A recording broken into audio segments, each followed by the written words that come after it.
اهلا بيكم في قناتي احلى الاكلات. هنعمل النهارده مع بعض كفتة الرز. كفتة الرز دي من الاكلات المشهورة اللي كلنا بنحبها.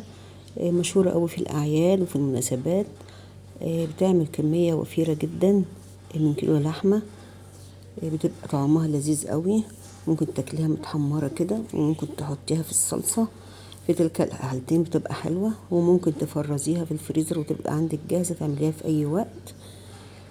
تعالوا نسمي بسم الله ونصلي على الرسول عليه أفضل الصلاة والسلام، ونشوف عملناها ازاي. أنا معايا كيلو الا ربع رز مصري، أنا غسلاه مصفياه من المية. معايا بصلة متوسطة، هي بصلة حمراء. الأحمر ده بيبقى حلو قوي في الأكل، بيدي نكهة حلوة قوي. ومعايا 5 فصوص توم، وحزمتين شبت وبقدونس. أنا غسلاهم كويس ومقطعاهم، مصفيهم طبعا من المية. ومعايا كيلو لحمة. طبعا الكهرباء عملتها معانا كالعادة وقطعت. اضطريت اخد كل ده بقى ورحت على الجزار فرمته، وبصراحة كانت فرمة حلوة ريحني. فلو انتي عندك كبة طبعا وكهرباء مظبوطة هتعمليها فيها، وهتيجي برضو معاك نتيجة حلوة. هي بتبقى بالشكل ده، ولا باين فيها لحم ولا باين فيها ان انتي عاملة اي حاجة فيها خالص. هتبصي تلاقيها قطعة واحدة ولينة معاكي في ايديكي خالص. التوابل بتاعتنا عبارة عن كزبرة ناشفة، معلقة كمون، توابل مشكلة، ملح طبعا حسب الرغبة. هنخلطهم بقى على بعض كويس قوي.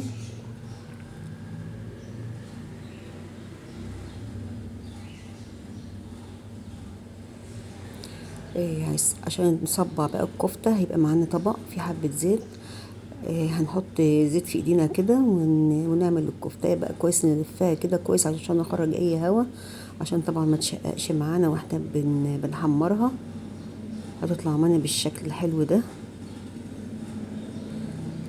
هتعملي بقى كل الكمية بالطريقة اللي انت عايزاها. ممكن تعملي كور، ممكن تعمليها بالطريقة التقليدية بتاعتنا اللي احنا بنعملها بالشكل ده. عايزة تفرزي منها هتحطها طبعا في علب وتحطها في الفريزر، هتستخدميها في اي وقت، هتطلعيها تحمريها وتستخدميها على الاكل على طول. هتوفر معاكي وتسهل معاكي كتير.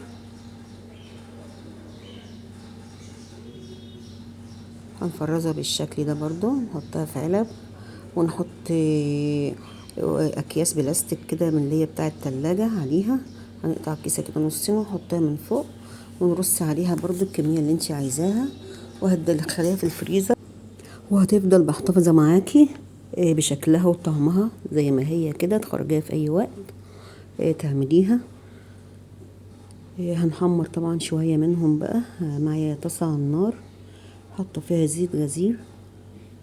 الزيت يسخن قوي. هننزل بقى بالكفتة بتاعتنا، مش هنملى الطاسة قوي عشان ما يلزقوش في بعض.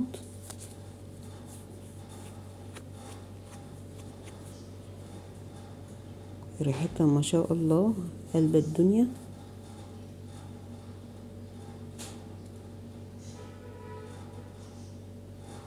هي ما بتاخدش وقت في التحمير، بتتحمر على طول.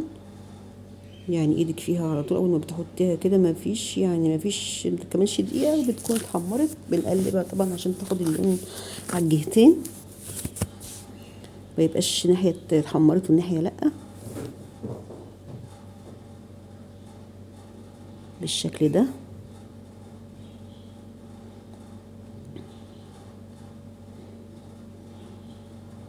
لونها بصراحة جميل، ولا شققت ولا اي حاجة، جميلة خالص اهي.